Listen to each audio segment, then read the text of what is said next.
ಬೇಡ ಅಂದರೆ ನಾನು single. Hi all, welcome back. So ಇವತ್ತು ಡೈಲಿ ಬ್ಲಾಗ್ ಮಾಡೋಣ ಅಂತ ಅಂದ್ಕೊಂಡಿದ್ದೀನಿ. ಆ್ಯಂಡ್ ಇವತ್ತು ಫಸ್ಟ್ ಕೆಲಸನೇ ಹೋಗಿ ಬಟ್ಟೆಗಳನ್ನ ಸ್ವಲ್ಪ ಹೊಲಿಯಕ್ಕೆ ಹಾಕಬೇಕು, ಸ್ಯಾರೀಸ್ನೆಲ್ಲ ಸ್ಟಿಚಿಂಗ್ ಹಾಕೋಣ ಅಂತ ಅಂದ್ಕೊಂಡಿದ್ದೀನಿ. ಅದಕ್ಕೆ ಮತ್ತೆ ಎಲೆಕ್ಟ್ರಾನಿಕ್ ಸಿಟಿಗೆ ಹೋಗ್ತಾ ಇದ್ದೀನಿ ಇವತ್ತು. ಲಾಸ್ಟ್ ವೀಕ್ ಕೂಡ ಎಲೆಕ್ಟ್ರಾನಿಕ್ ಸಿಟಿಗೆ ಹೋಗಿದ್ದೆ. ಫಸ್ಟೇ ಪ್ಲಾನ್ ಇದ್ದಿದ್ರೆ ಲಾಸ್ಟ್ ವೀಕೆ ಹಾಕಿ ಬರ್ಬೋದಿತ್ತು. ಸಡನ್ ಪ್ಲಾನ್ ಆಯ್ತಲ್ಲ ಮಡಿಕೆದೆಲ್ಲ, ಹಾಗಾಗಿ ಮತ್ತೆ ಇವಾಗ ಹೋಗಬೇಕು. ಆ್ಯಂಡ್ ನೆಕ್ಸ್ಟ್ ಇವಾಗ ಹಬ್ಬಗಳು ಬರೋಕ್ಕೆ ಸ್ಟಾರ್ಟ್ ಆಗ್ತಿದೆ ಅಲ್ವಾ, ವರಮಹಾಲಕ್ಷ್ಮಿ, ಮಂಗಳಗೌರಿ ಎಲ್ಲದೂ ಬರುತ್ತೆ. ಸೊ ಸೀರೆನೆಲ್ಲ ಹೊಲಿಯಕ್ಕೆ ಹಾಕಿ ಬರೋಣ ಅಂತ ಇವಾಗೆಲ್ಲ ರೀಸೆಂಟಾಗಿ ಸ್ಯಾರಿ ನಾನು ಎಲ್ಲ ಫೋಲ್ಡ್ ಮಾಡಿ ಇಟ್ಟಿದ್ದೆ ಅಲ್ವಾ, ಇವಾಗ ಒಂದೊಂದೇ ತೆಗಿತಾ ಇದ್ದೀನಿ ಎಲ್ಲ ಹೊಲಿಯಕ್ಕೆ ಕೊಡೋಣ ಅಂತ. ಇದು ಲಾಸ್ಟ್ ಇಯರ್ ನಾನು ಮಂಗಳಗೌರಿಗೆ ಇದೇ ಸ್ಯಾರಿನ ಉಡ್ಸಿದ್ದೆ. ಸೊ ಇವತ್ತು ಈ ಸ್ಯಾರಿನೇ ಫಸ್ಟ್ ಉಡ್ಬೇಕು ಈ ಸತಿ, ಹಾಗಾಗಿ ಈ ಸ್ಯಾರಿನ ಹೊಲಿಯಕ್ಕೆ ಹಾಕೋಣ ಅಂತ. ಈ ಕಲರ್ ಕಾಂಬಿನೇಷನ್ ಇಷ್ಟ ಆಗಿತ್ತು ಅಂತ ಲಾಸ್ಟ್ ಟೈಮ್ ನಾನು ಪೋತೀಸಲ್ಲಿ ಈ ಸ್ಯಾರಿ ತಗೊಂಡಿದ್ದೆ. ಲಾಸ್ಟ್ ಇಯರ್ ದೇವ್ರಿಗೆ ಇದನ್ನೇ ಉಡ್ಸಿದ್ದೆ. ಸೈಡಲ್ಲಿ ಒಂದು ಫೋಟೋ ಕೂಡ ಹಾಕ್ತೀನಿ, ಲಾಸ್ಟ್ ಇಯರ್ ಎಷ್ಟು ಚೆನ್ನಾಗಿ ಕಾಣಿಸ್ತಾ ಇತ್ತು ಅಂತ. ಆ್ಯಂಡ್ ಈ ಇಯರಿಂದ ಪ್ಲಾನ್ ಮಾಡಬೇಕು, ಇನ್ನು ಸ್ಟಾರ್ಟ್ ಮಾಡಿಲ್ಲ. ಸೊ ಫಸ್ಟು ಎಲ್ಲ ಇವಾಗ ಹೊಲಿಯಕ್ಕೆ ಹಾಕಕ್ಕೆ ಹೋಗೋಣ. ಎಲೆಕ್ಟ್ರಾನಿಕ್ ಸಿಟಿಗೆ ಹೊರಡ್ಬೇಕು ಇವಾಗ. ಎಷ್ಟು ಸೀರೆ ತಗೊಳೋದು ಅಂತ ನೋಡಿ ಪ್ಲಾನ್ ಮಾಡಬೇಕು. ನಾನು ಸೀರೆ ತಗೊಂಡು ಬಂದಿದ್ದು ನೋಡಿ ಸಿದ್ದು ನನಗೆ ತಲೆನೂ ಬರ್ತಾ ಇದೆ ಇವಾಗ್ಲೇನೆ. ಇನ್ನು ಅದು ಅವ್ರು ಹೇಳೋ ರೇಟ್ ಕೇಳಿದ್ರೆ ನಂಗೆ ಇನ್ನೂ ತಲೆ ಕೆಡುತ್ತೆ ಅನ್ಸುತ್ತೆ ಅಂತ ಸ್ಟಾರ್ಟ್ ಮಾಡಿಬಿಟ್ಟ. ನಿಮ್ಮನೇಲೂ ಎಲ್ಲ ಹೀಗೆ ಮಾಡ್ತಾರಾ ಅಂತ ನನಗೂ ಕಮೆಂಟ್ ಮಾಡಿ. ನಾನು ಒಂದೇ ಬ್ಯಾಗಲ್ಲಿ ಒಂದು ಸ್ವಲ್ಪ ಸೀರೆನ ತಗೊಂಡೆ. ಇಲ್ಲೂ ಅಷ್ಟೇ, ನಾನು ಎಷ್ಟು ಬೇಕೋ ಅಷ್ಟೇ ನೋಡಿಬಿಟ್ಟು ನಾನು ಸ್ಯಾರಿ ಸ್ಟಿಚಿಂಗಿಗೆ ತೊಗೊಂಡಿದ್ದೀನಿ. ತೀರಾ ಎಕ್ಸ್ಟ್ರಾ ಎಲ್ಲ ತೊಗೊಂಡಿಲ್ಲ. ಬಟ್ ಅಷ್ಟಕ್ಕೇನೆ ಸಿದ್ದು ಎಷ್ಟು ಕಡಿಮೆ ಆಗುತ್ತೋ ಅಷ್ಟು ಕಡಿಮೆ ಸ್ಟಿಚ್ ಮಾಡಿಸು ಅಂತ ಅಂದಿದ್ರು. ಏನೋ ಅಪ್ಪ ವೀಕೆಂಡ್ ಆದ್ರೂ ರೋಡ್ ಖಾಲಿ ಇದೆಯಲ್ಲ ಅಂತ ಅನ್ಕೊಂಡು ಹೋಗ್ತಾ ಇರ್ಬೇಕಾದ್ರೆ ಮುಂದೆ ನೋಡಿದ್ರೆ ಸಿಕ್ಕಾಪಟ್ಟೆ ಟ್ರಾಫಿಕ್ ಜಾಮ್ ಆಗಿತ್ತು. ನಾನು ಯಾವುದೋ VIP ಏನೋ ಹೋಗ್ತಾ ಇರಬೇಕು ಅಥವಾ ಏನೋ ಆಕ್ಸಿಡೆಂಟ್ ಆಗಿದೆ ಅದಕ್ಕೆ ಈ ಥರ ಆಗಿದೆ ಅಂತ ಅನ್ಕೊಂಡು ಮುಂದೆ ಹೋದರೆ ಒಂದು ಕಿಯಾ ಸಾನೆಟ್ ಕಾರು ಮಧ್ಯ ರೋಡಲ್ಲೇ ಹಾಳಾಗಿ ನಿಂತ್ಬಿಟ್ಟಿತ್ತು. ಪಾಪ ತುಂಬ ಕಷ್ಟಪಡ್ತಾ ಇದ್ರು, ಹಂಗಾಗಿ ಫುಲ್ ಟ್ರಾಫಿಕ್ ಜಾಮ್ ಆಗಿಬಿಟ್ಟಿತ್ತು. ಸೊ ನಾವು ಸರ್ವಿಸ್ ರೋಡಲ್ಲೇ ಬಂದ್ಬಿಟ್ಟು ಫೈನಲಿ ಎಲೆಕ್ಟ್ರಾನಿಕ್ ಸಿಟಿ ರೀಚ್ ಆದ್ವಿ ಟೈಲರ್ ಶಾಪ್ಗೆ. ನಾನು ಕೋರಮಂಗ್ಲದಿಂದ ಇಲ್ಲೇ ಯಾಕೆ ಬರ್ತೀನಿ ಅಂದರೆ ನಿಜವಾಗ್ಲೂ ತುಂಬ ಚೆನ್ನಾಗಿ ಸ್ಟಿಚ್ ಮಾಡ್ತಾರೆ. ಪ್ರೈಸ್ ವೈಸು ಏನಂತ ಹೆವಿ ಕಾಸ್ಟ್ಲಿ ಅಂತನೂ ಅಲ್ಲ, ತೀರಾ ಕಮ್ಮಿ ಇದೆ ಅಂತನೂ ಅಲ್ಲ. ಬಟ್ ನಿಜವಾಗ್ಲೂ ತುಂಬ ಚೆನ್ನಾಗಿ, ನಾನು ಯಾಕಂದರೆ ಕೋರಮಂಗ್ಲದಲ್ಲೇ ನಮ್ಮ ಮನೆ ಹತ್ರನೇ, ನಮ್ಮನೆ ಕೆಳಗಡೆ ರೋಡಲ್ಲೇ 2-3 ಶಾಪ್ ಇದೆ ಪಕ್ಕದಲ್ಲೇ, ಒಂದು 5 ನಿಮಿಷನೂ ಬೇಡ. ಬಟ್ ನಾನು ಅಲ್ಲೆಲ್ಲ ಸ್ಟಿಚ್ ಮಾಡಿ ನೋಡಿದ್ದೀನಿ, ಬಟ್ ನಂಗೆ ಅಲ್ಲಿ ಯಾವುದು ಸಟ್ಟೆ ಆಗಿಲ್ಲ. ಅದಕ್ಕೆ ನಾನು ಇಲ್ಲಿಗೆ ಬರ್ತೀನಿ. ಇದಕ್ಕೆ ಮಣಿ ಹಾಕ್ಬಿಡ್ತೀನಿ, ರೆಡಿಮೇಡ್ ಮಣಿ ಬರುತ್ತಲ್ಲ ಅದು ಹಾಕಿ ಮತ್ತೆ ಎರಡಕ್ಕೂ ಬೇಬಿ ಕುಚ್ಚು.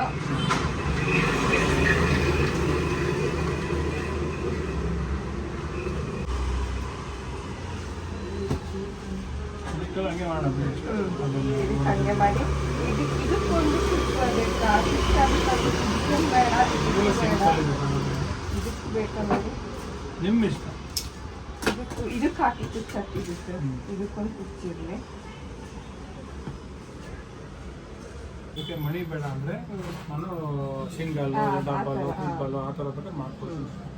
ಟೋಟಲ್ ಒಂದು 6 ಸೀರೆ ಕೊಟ್ಟಿದ್ದೀನಿ ಸ್ಟಿಚ್ ಮಾಡೋಕ್ಕೆ. ತುಂಬ ಚೆನ್ನಾಗೇ ಸ್ಟಿಚ್ ಮಾಡಿ ಕೊಡ್ತಾರೆ ಅವರು ಯಾವಾಗ್ಲೂ ನನಗೆ. ಸೊ ನಾನು ಅದಕ್ಕೆ ಯಾವಾಗಲೂ ಇಲ್ಲೇ ಸ್ಟಿಚ್ ಮಾಡಿಸೋದು. ದೂರ ಅನಿಸುತ್ತೆ ಕೋರಮಂಗ್ಲದಿಂದ ಎಲೆಕ್ಟ್ರಾನಿಕ್ ಸಿಟಿಗೆ ಬರೋದು. ಆಲ್ಮೋಸ್ಟ್ ನಮಗೊಂದು 1/2 hour 45 minutes ತೊಗೊಳತ್ತೆ. ಬಟ್ ಏನು ಮಾಡೋಕ್ಕಾಗಲ್ಲ, ಸಮ್ಟೈಮು ಚೆನ್ನಾಗಿ ಬೇಕು ಅಂದರೆ ಬರಲೇಬೇಕಾಗತ್ತೆ. ಸೊ ಅಲ್ಲಿಂದ ನೆಕ್ಸ್ಟ್ ನಾನು ಬಂದಿರೋದೇ ಮಾಲ್ಗೆ. ನಾನು ತುಂಬ ಟೈಮಿಂದ ಅಂದ್ಕೊತಿದ್ದೆ ಈ ಮಾಲಿಗೆ ಬರಬೇಕು ಅಂತ. ಪ್ರತಿ ಸಾತಿ ನಾನು ಡಿಮಾರ್ಟಿಗೆ ಬಂದಾಗ ಇಲ್ಲಿಗೆ ಹೋಗಬೇಕು ಅಂದ್ಕೊತಿದ್ದೆ, ಆಗ್ತಾನೇ ಇರಲಿಲ್ಲ. ಆಲ್ಮೋಸ್ಟ್ 1 year ಟ್ರೈ ಮಾಡ್ತಾನೆ ಇದ್ದೆ ಬರೋಕ್ಕೆ. ಸೊ ಫೈನಲಿ ಇವತ್ತು ಟೈಮ್ ಕೂಡ ಬಂತು. ನಾನು ಏನು ಅಂದ್ಕೊಂಡಿದ್ದೆ ಅಂದರೆ ಹೊರಗಡೆಯಿಂದ ನೋಡೋಕೆ ಸ್ವಲ್ಪ ಸಣ್ಣಕ್ಕೆ ಇದೆ, ಅಂತ ಏನು ಹೆವಿ ದೊಡ್ಡ ಇಲ್ಲ ಅಂತ ಅಂದ್ಕೊಂಡಿದ್ದೆ. ಬಟ್ ಆಮೇಲೆ ನೋಡಿದ್ರೆ ಒಳಗಡೆ ಹೋದ್ಮೇಲೆ ಸಿಕ್ಕಾಪಟ್ಟೆ ದೊಡ್ಡ ಇದೆ ಆಯಿತಾ, ತುಂಬ ಚೆನ್ನಾಗಿದೆ. ಆ ಲೂಲು ಹೈಪರ್ ಮಾರ್ಕೆಟ್ ಇದೆಯಲ್ಲ, ಸ್ವಲ್ಪ ಅದೇ ಕಾನ್ಸೆಪ್ಟಲ್ಲೇ ಎಲ್ಲದೂ ಇದೆ.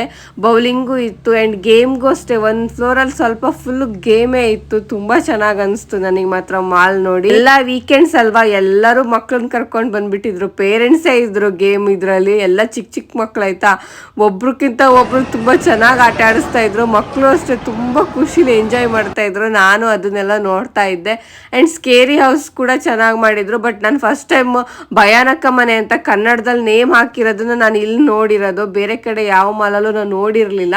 ಅದು ಚೆನ್ನಾಗಿ ಅನಿಸ್ತು. ಮಾಲ್ ಮಾತ್ರ ನಿಜವಾಗ್ಲೂ ತುಂಬ ಚೆನ್ನಾಗಿದೆ. ನನಗೆ ಮನೆ ಹತ್ರ ಇರೋ ಫೋರಮ್ ಮಾಲ್ಗಿಂತಲೂ ನನಗೆ ಈ ಮಾಲೇ ಇಷ್ಟ ಆಗೋಯಿತು. ಸಾರಿ, ಫೋರಮ್ ಅಲ್ಲ, ನೆಕ್ಸಸ್ ಮಾಲ್. ಅದು ನಂಗೆ ಯಾವಾಗ್ಲೂ ಫೋರಮ್ ಮಾಲ್ ಅಂತ ಹೇಳಿ ಬರೀ ಫೋರಮ್ ಮಾಲ್ ಅಂತಲೇ ಬರುತ್ತೆ. ಯಾರು ಏನು ಮಾಡ್ತಾರೋ ಅಲ್ಲ, ಫಸ್ಟ್ ನಾವಂತೂ ಯಾವಾಗಲೂ ಯಾವ ಮಾಲಲ್ಲಿ ನೋಡಿದ್ರು ಫುಡ್ ಕೋರ್ಟಲ್ಲೇ ಇರ್ತೀವಿ ಕಣ. ಹೌದು, ನಾವು ಯಾವ ಮಾಲ್ಗೋದ್ರು ಎಲ್ಲೋದ್ರು ಫಸ್ಟ್ ಹೊಟ್ಟೆಗೇನು ಅಂತಾನೆ ನೋಡ್ಕೊಳೋದು, ಹೊಟ್ಟೆಗೇನು ಸಿಗುತ್ತೆ ತಿನ್ನಕ್ಕೆ ಅಂತ, ಆಮೇಲೆ ನಾವು ಸುತ್ತೋದು ಶಾಪಿಂಗು ಎಲ್ಲ. ಸೊ ಇಲ್ಲೂ ಅಷ್ಟೇ ಬರ್ಗರ್ ಕಿಂಗ್ ಹೋಗ್ಬಿಟ್ಟು ಬರ್ಗರ್ ತೊಗೊಂಡು ತಿನ್ಕೊಂಡು ನೆಕ್ಸ್ಟ್ ಆಮೇಲೆ ಫುಲ್ಲು ಎಕ್ಸ್ಪ್ಲೋರ್ ಮಾಡೋಣ ಹೇಗಿದೆ ಮಾಲು ಅಂತೆಲ್ಲ ನೋಡೋಣ ಅಂತ ಅಂದ್ಕೊಂಡ್ವಿ. ಸೊ ಬರ್ಗರ್ ಕಿಂಗಲ್ಲೂ ಆಫರ್ ಕೂಡ ಇತ್ತು. 2 ಬರ್ಗರಿಂದ 79 ರೂಪೀಸ್ ಅಷ್ಟೇ ಇತ್ತು. ಫಸ್ಟ್ ಟೈಮ್ ನನಗೆ ಆಫರಲ್ಲಿ ಪರ್ಚೇಸ್ ಮಾಡ್ತಾ ಇರೋದು. ಯಾವಾಗಲೂ ನಮ್ಗೆ ಈ ಥರ ಆಫರ್ ಸಿಗ್ತಾನೆ ಇರಲಿಲ್ಲ. ಇವತ್ತು ಸಿಗ್ತಾ ಅಂತ ಹೇಳ್ಬಿಟ್ಟು 2 ಬರ್ಗರ್ ತಗೊಂಡ್ವಿ ಅಂಡ್ ಒಂದು ಮ್ಯಾಂಗೋ ಮೌಸಿ ಡೆಸರ್ಟ್ ಕೂಡ ತಗೊಂಡೆ ನಾನು. ಸೊ ಅದನ್ನೆಲ್ಲ ತಿನ್ಕೊಂಡು ಹಾಗೆ ಆಮೇಲೆ ಶಾಪಿಂಗ್ ಸ್ಟಾರ್ಟ್ ಮಾಡೋಣ ಅಂತ ಅಂದ್ವಿ. ಅಂಡ್ ಶಾಪಿಂಗು ಜಾಸ್ತಿ ಏನು ಇವತ್ತು ಪ್ಲಾನ್ ಇರಲಿಲ್ಲ ಅಂಡ್ ಪ್ಲಾನೇ ಇಲ್ದೇನೆ ನಾನು ಮಾಲ್ಗೆ ಇವತ್ತು ಬಂದಿರೋದು. ಸೊ ಹಾಗಾಗಿ ಅಲ್ಲೇ ಸ್ವಲ್ಪ ತಿನ್ಕೊಂಡು ಟೈಮ್ ಸ್ಪೆಂಡ್ ಮಾಡಿ ಅಂಡ್ ಎಲ್ಲ ಒಂದ್ಸತಿ ಮಾಲೆಲ್ಲ ಚೆಕ್ ಮಾಡಿದ್ವಿ. ತುಂಬಾ ಚೆನ್ನಾಗಿ ಅನಿಸ್ತು ಮಾಲೆಲ್ಲ ಅಂಡ್ ಆಫರ್ ಕೂಡ ನಡೀತಾ ಇತ್ತು. ಸೊ ಅದಕ್ಕೆ ಏನಾದರೂ ಚೆನ್ನಾಗಿ ಅನ್ಸಿದ್ರೆ ಪರ್ಚೇಸ್ ಮಾಡೋಣ ಅಂತ ಹೋದ್ವಿ ಅಂಡ್ R&Bಗೆ ಹೋದ್ವಿ. ಅಲ್ಲಿ ಒಂದು ಸ್ವಲ್ಪ ಚೆನ್ನಾಗಿ ಅನಿಸ್ತು, ಅಲ್ಲೊಂದು ಸ್ವಲ್ಪ ಐಟಮ್ ಪರ್ಚೇಸ್ ಮಾಡಿದ್ವಿ. ಆ್ಯಂಡ್ ಇಲ್ಲಿ ಚಿಕ್ಕದಾಗ ಒಂದು ಈವೆಂಟ್ ಕೂಡ ನಡೀತಾ ಇತ್ತು, ಎಲ್ಲ ಚಿಕ್ಕ ಮಕ್ಕಳಿಗೇನೆ. ಅಲ್ಲಿ ಒಂದು ಮಕ್ಕಳಿಗೆ ಎಲ್ಲರಿಗೂ ಡ್ರಾಯಿಂಗ್ ಮಾಡಿಸ್ತಾ ಇದ್ರು. ಮಕ್ಕಳು ಅಷ್ಟೇ ಅವ್ರು ಹೇಳಿರೋ ಥರನೇ ಎಲ್ಲ ಚೆನ್ನಾಗಿ ಡ್ರಾಯಿಂಗ್ ಕೂಡ ಮಾಡ್ತಾ ಇದ್ರು. ನಾನು ಮೇಲಿಂದನೇ ನೋಡ್ತಾ ಇದ್ದೆ, ತುಂಬ ಜನ ಪಾರ್ಟಿಸಿಪೇಟ್ ಮಾಡಿದ್ರು. ಸೊ ಎಷ್ಟೊಂದು ಜನ ಎಲ್ಲ ದೊಡ್ಡೋರಿಗೆ ಮಾತ್ರ ಈ ಥರ ಈವೆಂಟ್ಸ್ ಇರುತ್ತೆ ಕೆಲವು ಕಡೆ, ಇಲ್ಲ ಮಕ್ಳಿಗೆ ಬರೀ ಡ್ಯಾನ್ಸ್ ಆ ಥರ ಸಿಂಗಿಂಗ್ ಇರುತ್ತೆ.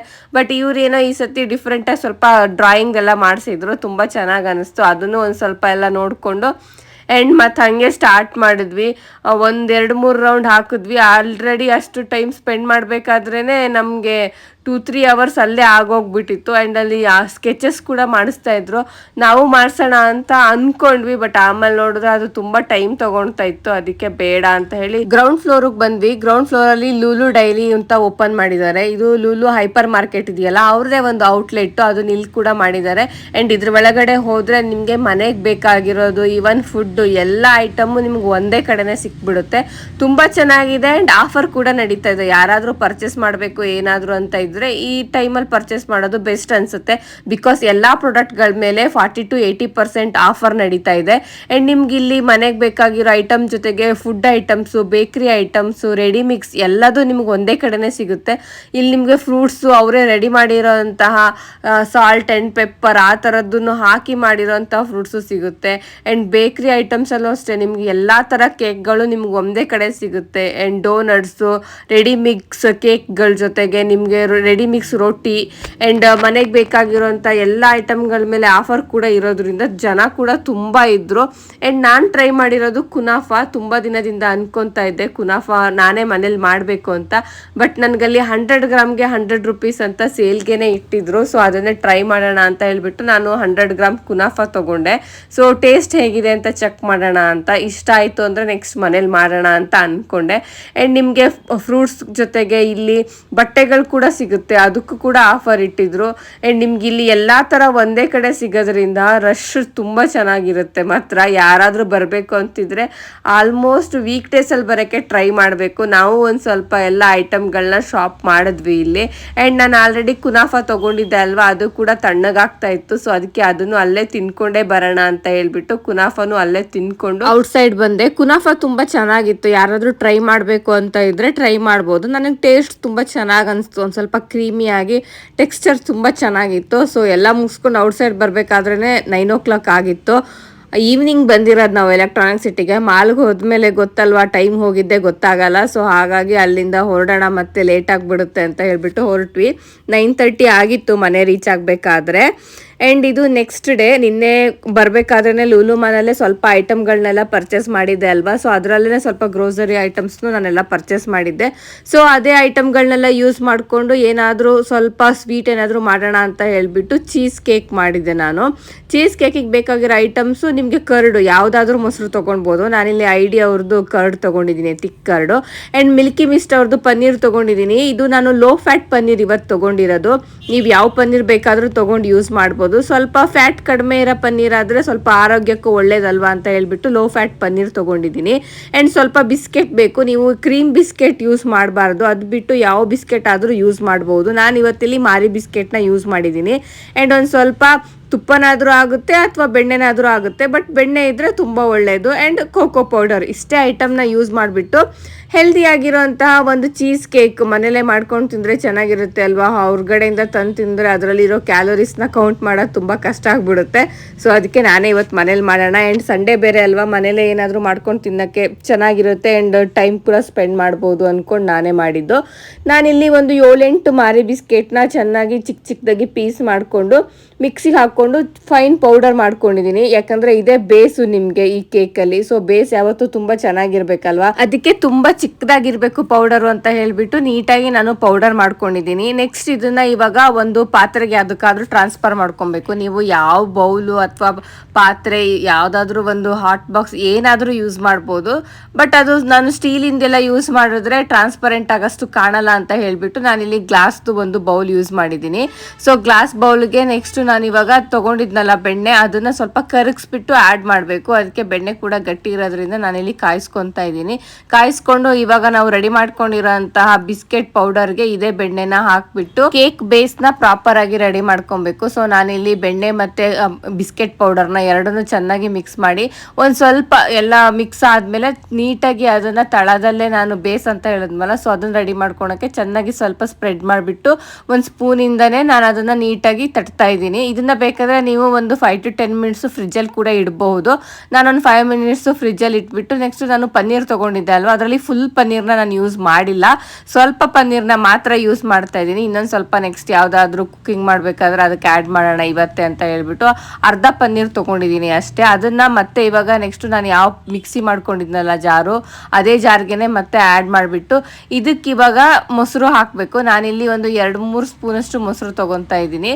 ನೀವು ಎಷ್ಟು ಮಾಡ್ತೀರಾ ಅಂತ ನೋಡಿಕೊಂಡು ಅದಕ್ಕೆ ಬೇಕಾದಷ್ಟು ನೀವು ಐಟಮ್ಗಳನ್ನ ಯೂಸ್ ಮಾಡ್ಕೊಬೇಕಾಗುತ್ತೆ. ನಾನಿಲ್ಲಿ ಒಂದು 3 ಸ್ಪೂನ್ ಮೊಸರನ್ನ ಆ್ಯಡ್ ಮಾಡಿಬಿಟ್ಟು ಇವಾಗ ಇದೆರಡನ್ನು ಚೆನ್ನಾಗಿ ಮಿಕ್ಸಿ ಮಾಡ್ಕೊಬೇಕು. ನೆಕ್ಸ್ಟ್ ಒಂಥರ ಚೀಸ್ ಬರುತ್ತೆ ಅಲ್ವಾ, ನಿಮ್ಗೆ ಅದೇ ರೀತಿನೇ ಬರುತ್ತೆ. ಇದು ಕೂಡ ಸ್ವಲ್ಪ ತಿಕ್ ಪೇಸ್ಟ್ ಆಗಿದ್ರೇ ತುಂಬ ಚೆನ್ನಾಗಿರುತ್ತೆ. ಹಾಗಾಗಿ ಮೊಸರು ಯಾವಾಗಲೂ ಒಂದು ಸ್ವಲ್ಪ ಗಟ್ಟಿ ಇರೋ ಮೊಸರನ್ನ ತೊಗೊಂಡ್ರೆ ನಿಮಗೆ ಪೇಸ್ಟ್ ಒಳ್ಳೆ ಚೆನ್ನಾಗಿ ಬರುತ್ತೆ.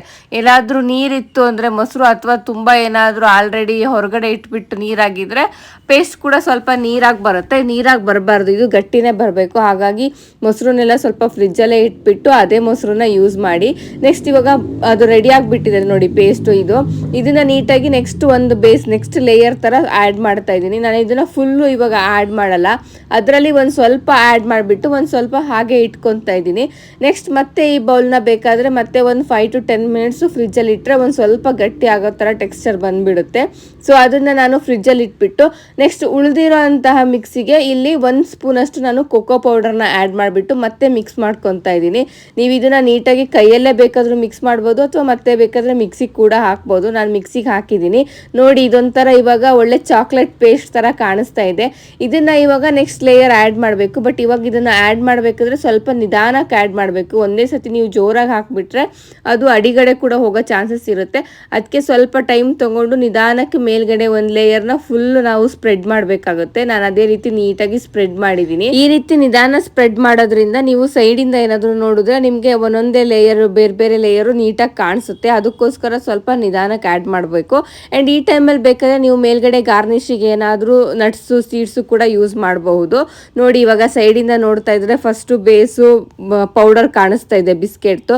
ನೆಕ್ಸ್ಟು ಪನ್ನೀರ್ ಮತ್ತು ಕರ್ದು ಹಾಕಿರೋದು ಚೀಸು ವೈಟ್ ಕಲರ್ ಕಾಣಿಸ್ತಾ ಇದೆ. ಆ್ಯಂಡ್ ನೆಕ್ಸ್ಟ್ ಮೇಲ್ಗಡೆ ಅದಕ್ಕೆ ಕೋಕೋ ಪೌಡರ್ ಹಾಕಿ ಮಾಡಿದ್ದೀನಿ.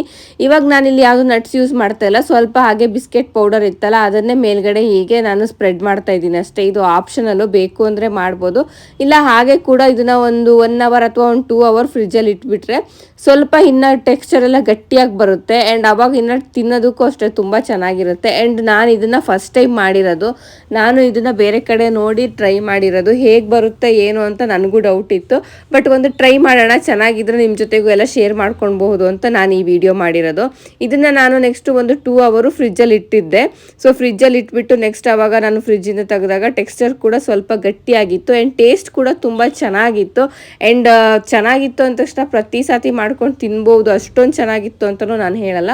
ಒನ್ ಟೈಮ್ ತಿನ್ನೋದಕ್ಕೆ ತುಂಬ ಚೆನ್ನಾಗಿತ್ತು ರೆಸಿಪಿ. ಒಂದು ಸತಿ ಮಾಡ್ಕೊಂಡು ಮನೆಯಲ್ಲೇ ತಿನ್ಬೋದು, ಯಾವಾಗಾದರೂ ಒಕೇಶ್ನಲ್ಲಿ ಚೆನ್ನಾಗಿ ಅನಿಸುತ್ತೆ. ಆ್ಯಂಡ್ ಜಾಸ್ತಿ ಐಟಮ್ ಕೂಡ ಬೇಡ ಅಲ್ವಾ, ಆ್ಯಂಡ್ ಈಸಿಯಾಗಿ ಕೂಡ ಮಾಡ್ಕೊಬೋದು, ಜಾಸ್ತಿ ಟೈಮ್ ಕೂಡ ಏನೂ ತೊಗೊಳಲ್ಲ. ಸೊ ಟೇಸ್ಟು ಹೇಳಬೇಕಂದ್ರೆ ನನಗೆ ಚೆನ್ನಾಗಿ ಅನ್ನಿಸ್ತು ಒಂದು ಸತಿ ಯಾವಾಗಾದರೂ ಮಾಡ್ಕೊಂಡು ತಿನ್ನೋಕ್ಕೆ. ಆ್ಯಂಡ್ ಯಾರಿಗಾದರೂ ಸ್ವೀಟ್ ಕ್ರೇವಿಂಗ್ಸ್ ಇರುತ್ತಲ್ಲ ಅಂಥವ್ರು ಇದನ್ನು ಅವಾಗವಾಗ ಮಾಡ್ಕೊಂಡು ತಿನ್ಬಹುದು. ಚೆನ್ನಾಗಿ ಬಂದಿತ್ತು. ಇದು ಇವಾಗ ಮಂಡೇ. ಆಕ್ಚುಲಿ ನಿನ್ನೆ ನಾವು ಮಾಲ್ಗೆ ಹೋಗಿ ಬಂದಿದ್ವಿ ಅಲ್ವಾ, ಸೊ ಅಲ್ಲಿ ಒಂದು ಸ್ಟಾರ್ಟಿಂಗ್ ಅಲ್ಲಿ ಒಂದು ಕೂಪನ್ ಫಿಲ್ ಮಾಡಿದ್ವಿ. ಅದು ಕೂಪನ್ ಇವತ್ತು ಕಾಲ್ ಬಂದಿತ್ತು, ಏನು ಲಕ್ಕಿ ಡ್ರಾನಲ್ಲಿ ಸೆಲೆಕ್ಟ್ ಆಗಿದ್ದೀರಾ, ಸ್ವಲ್ಪ ಫ್ರೀ ಆಗೇ ಒಂದು ಗಿಫ್ಟ್ ಹ್ಯಾಂಪರ್ ಇದೆ, ಏನೋ ಮೂವಿ ಟಿಕೆಟ್ ಇದೆ ಅಂತ ಏನೇನೋ ಕಾಲ್ ಬಂದಿತ್ತು. ಆ್ಯಂಡ್ ಅದು HSR ಅಲ್ಲೇ ಇದೆ, ಸೊ ಸ್ವಲ್ಪ ನಮಗೆ ಹತ್ರ ಕೂಡ ಆಗುತ್ತೆ. ಅದಕ್ಕೆ ಒಂದು ½ ಅಲ್ಲಿ ಹೋಗಿ ಬರೋಣ ಅಂತ ಅಂದ್ಕೊಂಡು ಇವಾಗ ಹೋಗ್ತಾ ಇದ್ದೀವಿ. ಸೊ ಸಿಂಪಲ್ ಆಗಿ ಒಂದು ಟೀ ಶರ್ಟ್ ಒಂದು ಪ್ಯಾಂಟ್ ಹಾಕೊಂಡಿದ್ದೀನಿ, ಹತ್ರ ಇದೆ ಅಲ್ಲ, ಸುಮ್ಮನೆ ಹೋಗಿ ಕಲೆಕ್ಟ್ ಮಾಡ್ಕೊಂಡು ಬರೋದಷ್ಟೇ. ಅದಕ್ಕೆ ಇವಾಗ ಹೋಗ್ಬೇಕು. ಆಕ್ಚುಲಿ ನಾನು ಹೋಗೋಣ ಅಂತ ನಾನಂದೆ ಆಯ್ತಾ ಕಾಲ್ ಬರೋಕ್ಕೋ, ಇವ್ರು ಬೇಡ ಸುಮ್ಮನೆ ಅದೆಲ್ಲ ವೇಸ್ಟ್ ಆಫ್ ಟೈಮು, ಫೇಕ್ ಇರುತ್ತೆ, ಸುಮ್ಮನೆ ಅದು ಇದು ಅಂತ ಮತ್ತಲ್ಲಿ ಹೋಗ್ಬಿಟ್ಟು ಅದಕ್ಕೆ ಪೇ ಮಾಡಿ ಇದಕ್ಕೆ ಪೇ ಮಾಡಿ ಅಂತ ಹೇಳ್ತಾರೆ ಅಂತ ಅಂತಿದ್ದಾರೆ. ಗೊತ್ತಿಲ್ಲ, ನಂಗೂ ಗೊತ್ತಿಲ್ಲ, ನೋಡೋಣ. ಬಟ್ ರಿಟರ್ನ್ ಮತ್ತೆ 5:30 ಒಳಗಡೆ ಬರಬೇಕು, ಆಫೀಸ್ ಕೆಲಸಗಳಿದೆ. ಸೊ ಇವಾಗ ಹೋಗಿ ನೋಡೋಣ ಹೇಗಿರುತ್ತೋ ಗೊತ್ತಿಲ್ಲ, ಒಂದು ಟ್ರೈ ಅಷ್ಟೇ ಇದು. ನಾವು ಮನೆಯಿಂದ ಒಂದು 3 o'clock ಹೊರಟಿದ್ವಿ. ಸೊ 5:30 ಒಳಗಡೆ ರಿಟರ್ನ್ ಬರಬೇಕಾಗಿತ್ತು, ಹಾಗಾಗಿ ಬೇಗ ಹೋಗಿ ಬರೋಣ ಅಂತ. ಟ್ರಾಫಿಕ್ ಕೂಡ ಸ್ವಲ್ಪ ಕಡಿಮೆ ಇತ್ತು. ನಾವು ಬಂದಿರೋದು HSR ಅಲ್ಲಿರುವಂತಹ ಟ್ರಾವೆಲ್ ಮೈಂಡ್ ಕಂಪನಿ ಇದು. ಇಲ್ಲಿ ಸ್ವಲ್ಪ ಬಂದ ತಕ್ಷಣ ಮತ್ತೆ ಒಂದು ಕೂಪನ್ನ ಫಿಲ್ ಮಾಡಿ ಅಂತ ಹೇಳಿದ್ರು. ಸೊ ಒಂದು ಕೂಪನ್ನ ಫಿಲ್ ಮಾಡಿದ್ವಿ. ನೆಕ್ಸ್ಟ್ ಅವರೆಲ್ಲ ಎಕ್ಸ್ಪ್ಲೈನ್ ಮಾಡೋಕ್ಕೆ ಸ್ಟಾರ್ಟ್ ಮಾಡಿದ್ರು. 2 days and 3 days ನೀವು ಹಾಲಿಡೇಸ್ ಆಗ್ಬೋದು. 2 adults plus 2 kids ಅಂತ ಹೋಗ್ಬೋದು. 2 adults plus 2 kids. Travel mart company ಅವ್ರದ್ದು ಇವಾಗ 5 years ಆಗಿದೆ. ಸೊ 5 years ಸೆಲೆಬ್ರೇಷನ್ನು ಪ್ಲಸ್ ಅವ್ರ ಕಂಪ್ನಿನ ಸ್ವಲ್ಪ ಪ್ರಮೋಷನ್ ಮಾಡೋಣ ಅಂತ ಹೇಳ್ಬಿಟ್ಟು ಬೆಂಗಳೂರಲ್ಲಿ ಒಂದು 4-5 ಮಾಲಲ್ಲಿ ಸ್ವಲ್ಪ ಟೈ ಅಪ್ ಮಾಡಿಕೊಂಡು ಈ ಥರ ವೋಚರ್ಸ್ನ ಕೂಪನ್ಸ್ನ ಎಲ್ಲ ಸ್ಪ್ರೆಡ್ ಮಾಡ್ತಾ ಇದ್ದಾರೆ, ಎಲ್ಲರಿಗೂ ಕೊಡ್ತಾ ಇದ್ದಾರೆ. ಟೋಟಲ್ 25,000 ಅಷ್ಟು ಕೂಪನ್ನ ಹಾಕಿದ್ರು. ಅದರಲ್ಲಿ 500 ಕೂಪನ್ಗಳನ್ನ ಸೆಲೆಕ್ಟ್ ಮಾಡಿದ್ದಾರೆ. ಆ 500 ಕೂಪನ್ ಲಕ್ಕಿ ಡ್ರಾದಲ್ಲಿ ನಮ್ಮ ಹೆಸರು ಕೂಡ ಇತ್ತು ಅಂತ ಹೇಳ್ಬಿಟ್ಟು ಕಾಲ್ ಮಾಡಿದ್ರು. ಅಲ್ಲಿ ಹೋಗ್ಬಿಟ್ಟು ಅಲ್ಲಿ ಅವ್ರು ಕೊಟ್ಟಿರೋ ಪ್ರೆಸೆಂಟೇಷನ್ ಎಲ್ಲ ತಗೊಂಡ್ವಿ. ಸೊ ಅವ್ರು ಹೇಳಿರೋ ಪ್ರಕಾರ ನೀವು ನೆಕ್ಸ್ಟ್ 10 yearsಗೆ ಈಗಲೇ ನೀವು ಒಂದು ಅಮೌಂಟ್ನ ಕೊಟ್ಬಿಟ್ಟು ಒಂದು VIP ಕಾರ್ಡ್ನ ಪರ್ಚೇಸ್ ಮಾಡಿದ್ರೆ ನೀವು ಅಲ್ಲಿ ಹೋಗ್ಬಿಟ್ಟು ಒಂದು ಬೆಸ್ಟ್ ಅಮೌಂಟ್ಗೆ ನೀವು ಒಂದು 4 days ಅಥವಾ 7 days ಅಷ್ಟು 1 ವರ್ಷಕ್ಕೆ ನೀವು ಟ್ರಾವೆಲ್ ಮಾಡ್ಬೋದು. ಆ್ಯಂಡ್ ಇಂಡಿಯಾದಲ್ಲಿ ಕೂಡ ಮಾಡ್ಬೋದು, ಔಟ್ ಆಫ್ ಕಂಟ್ರಿ ಕೂಡ ಮಾಡ್ಬೋದು ಅಂದರು. ಆ್ಯಂಡ್ ಎಲ್ಲ ಫ್ಲೈಟ್ಸ್ಗೂ 20% ಆಫರ್ ಕೂಡ ಇರುತ್ತೆ ಅಂತ ಹೇಳ್ಬಿಟ್ಟು ಎಕ್ಸ್ಪ್ಲೈನ್ ಕೂಡ ಮಾಡಿದ್ರು. ಆ್ಯಂಡ್ ಇದು ಆಪ್ಷನಲ್ಲು, ನೀವು VIP ಕಾರ್ಡ್ ಬೇಕಿದ್ರೆ ತೊಗೊಬೋದು, ಇಲ್ಲ ಅಂದರೆ ಇಲ್ಲ ನಿಮ್ಮ ಲಕ್ಕಿ ಡ್ರಾನಲ್ಲಿ ಬಂದಿರೋ ಅಷ್ಟು ಗಿಫ್ಟ್ನ ತಗೊಂಡು ಹೋಗಬಹುದು ಅಂತ ಹೇಳಿದ್ರು. ನಾವು ಎಲ್ಲ ಕೇಳಿಬಿಟ್ಟು ನಮಗೆ ಲಕ್ಕಿ ಡ್ರಾನಲ್ಲಿ ಏನು ಬಂದಿದೆ ಗಿಫ್ಟು ಅಂತ ಕೇಳಿದ್ವಿ. ಆವಾಗ ಅವರು ನಮಗೆ ಒಂದು 3-4 ಕೂಪನ್ ಕೂಡ ಹೇಳಿದ್ರು. 2 ಫ್ರೀ ಮೂವಿ ಟಿಕೆಟ್ ಕೂಡ ಬಂದಿತ್ತು ನಮಗೆ. ಅದ್ರ ಜೊತೆಗೆ ಸ್ಪಾ ವೋಚರ್ ಕೂಡ ಬಂದಿತ್ತು. ನೀವು ಮಿನಿಮಮ್ ಒಂದು 3,000 rupees ಪೇ ಮಾಡಿದ್ರೆ ಅದರಲ್ಲಿ 700 rupees ಆಫ್ ಬರೋ ಥರ 2 ಸ್ಪಾ ವೋಚರ್ ಕೂಡ ಕೊಟ್ಟಿದ್ರು. ಆ್ಯಂಡ್ ನೀವು ಯಾವುದಾದ್ರೂ ರೆಸಾರ್ಟ್ಗೆ ಬೇಕಾದರೂ ಹೋಗ್ಬೋದು, ರೆಸಾರ್ಟಲ್ಲೆಲ್ಲ ಫ್ರೀ ಎಂಟ್ರಿ ಇರುತ್ತೆ, ಜಸ್ಟ್ ಫುಡ್ಡಿಗೆ ಮಾತ್ರ ನೀವು ಪೇ ಮಾಡಬೇಕು ಅಂದರು. ಆಲ್ಮೋಸ್ಟ್ ಎಲ್ಲ ರೆಸಾರ್ಟಲ್ಲೂ ನಮಗೆ ಗೊತ್ತಿರೋಂಗೆ ನಾವು ಹೋದ್ಮೇಲೆ ಅಲ್ಲಿ ಜಸ್ಟ್ ಫುಡ್ಡಿಗೆ ಆ್ಯಂಡ್ ಆ್ಯಕ್ಟಿವಿಟೀಸ್ಗೆ ಮಾತ್ರ ಪೇ ಮಾಡಬೇಕಲ್ವಾ, ರಿಮೈನಿಂಗ್ ಎಲ್ಲ ಫ್ರೀನೇ ಇರುತ್ತೆ. ಸೊ ಆದರೂ ಇರಲಿ, ನಮ್ಗೆ ಹತ್ರ ಇತ್ತು ಆ್ಯಂಡ್ ಟೈಮ್ ಕೂಡ ಇತ್ತು ಅಂತ ಹೇಳಿಬಿಟ್ಟು ಬಂದ್ವಿ. ಓಕೆ, ನಾವೇನಾದ್ರು ತೊಗೊತೀವಂದರೆ ಮೂವಿ ಟಿಕೆಟ್ ಕೂಡ ತೊಗೊಳ್ಬಹುದು ಅಂದರು. ಆ್ಯಂಡ್ ಅಲ್ಲಿ ಅಲ್ಲ ಅಂದರೆ ಆಪ್ಷನಲಲ್ಲಿ ನೀವು ರಿಸಾರ್ಟ್ ಕೂಡ ಹೋಗಬಹುದು ಅಂತ ಹೇಳಿದ್ರು. ಓಕೆ, ಅದು ಇರಲಿ ಅಂದರು. ಆ್ಯಂಡ್ ಒಂದು 5,000 rupees ಡೈಮಂಡ್ದು ವೋಚರ್ ಕೂಡ ಕೊಟ್ಟಿದ್ದಾರೆ. 30,000 rupees ಎಬೋ ಪರ್ಚೇಸ್ ಮಾಡಿದ್ರೆ ವಂಡರ್ ಡೈಮಂಡ್ಸ್ ಅಂತ ಜಯನಗರದಲ್ಲಿರೋದು. ಸೊ ಅಲ್ಲಿ 5,000 rupees ಆಫ್ ಇದೆ ಅಂತ ಹೇಳ್ಬಿಟ್ಟು ಅದು ಒಂದು ಕೂಪನ್ ಕೂಡ ಕೊಟ್ಟರು. ಸೊ ಅವ್ರು ಹೇಳಿರೋ ಎಲ್ಲ ಡೀಟೇಲ್ಸ್ನ ತೊಗೊಂಡು ಆ್ಯಂಡ್ ಅವರು ಕೂಡ ಎಕ್ಸ್ಪ್ಲೈನ್ ಮಾಡಿದ್ರು, ನೀವು ಏನಾದರೂ VIP ಕಾರ್ಡ್ ತೊಗೊಳೋದಾದರೆ ತೊಗೊಳ್ಳಿ ಅಂತ. ಸೊ ನಾವೇನು VIP ಕಾರ್ಡ್ ಬೇಡ ಅಂದ್ವಿ, ಬಿಕಾಸ್ ಅದು ಒಂದು ಕಾರ್ಡಿಗೆ 1,99,000 ರೂಪಾಯಿನ ಪೇ ಮಾಡಬೇಕು ಅಂದರು ಇಬ್ಬರಿಂದ ಸೇರಿ ಅಡಲ್ಟ್ಸಿಗೆ. ಸೊ ನಾವು ಬೇಡ, ಬೇಕಾದಾಗ ನಾವೇ ಪ್ಲಾನ್ ಮಾಡ್ಕೊಂಡು ನಾವೇ ಹೋಗ್ಬಹುದು ಅಲ್ವಾ ಅಂತ ಅಂದ್ಕೊಂಡು ಆ ಕಾರ್ಡು ಆ ಆಪ್ಷನ್ಸ್ ಏನು ಬೇಡ ಅಂದ್ಕೊಂಡು ಫ್ರೀಯಾಗಿ ಏನು ವೋಚರ್ಸು ಕೂಪನ್ಸು ಬಂದಿತ್ತಲ್ವ ಅದನ್ನು ಮಾತ್ರ ಕಲೆಕ್ಟ್ ಮಾಡಿಕೊಂಡು ಹೋಗೋಣ ಅಂತ ಡಿಸೈಡ್ ಮಾಡಿಬಿಟ್ಟು ಅದನ್ನು ಮಾತ್ರ ಕಲೆಕ್ಟ್ ಮಾಡ್ಕೊಂಡು ಬಂದ್ವಿ. ಸೊ ನೋಡಬೇಕು ಯೂಸ್ ಮಾಡೋಕ್ಕಾಗುತ್ತಾ ಅಂತ. ಅದನ್ನು ತೊಗೊಂಡು ನಾವು ಓಕೆ ಮನೆಗೆ ಹೋಗೋಣ, ಮತ್ತು ಆಫೀಸ್ ವರ್ಕ್ ಬೇರೆ ಇದೆ ಅಲ್ವಾ, ಲಾಗಿನ್ ಬೇರೆ ಮತ್ತೆ ಆಗಬೇಕು ಅಂತ ಹೇಳಿ ರಿಟರ್ನ್ ಬಂದ್ವಿ. ಸಿದ್ದು ಕೂಡ ಅದಕ್ಕೆ ಬೇಡ ಅಂತ ಹೇಳಿದ್ದು, ಕೂಪನ್ಸ್ ಅಷ್ಟೇ ಅಂದರು. ನಾನೇ ಸುಮ್ಮನೆ ನೋಡೋಣ ಹೇಗಿರುತ್ತೆ ಒಂದು ಎಕ್ಸ್ಪೀರಿಯನ್ಸು ಅಂತ ನಾನೇ ಅವ್ರನ್ನ ಹಠ ಮಾಡಿ ಕರ್ಕೊಂಡು ಬಂದಿದ್ದು. ಸೊ ನಮ್ಮ ವೀಕೆಂಡು ಇದೇ ರೀತಿ ಮುಗ್ದೋಗ್ಬಿಡ್ತು. ಐ ಹೋಪ್ ಈ ವಿಡಿಯೋ ಇಷ್ಟ ಆಗುತ್ತೆ ಅಂತ ಅನ್ಕೊಂತೀನಿ.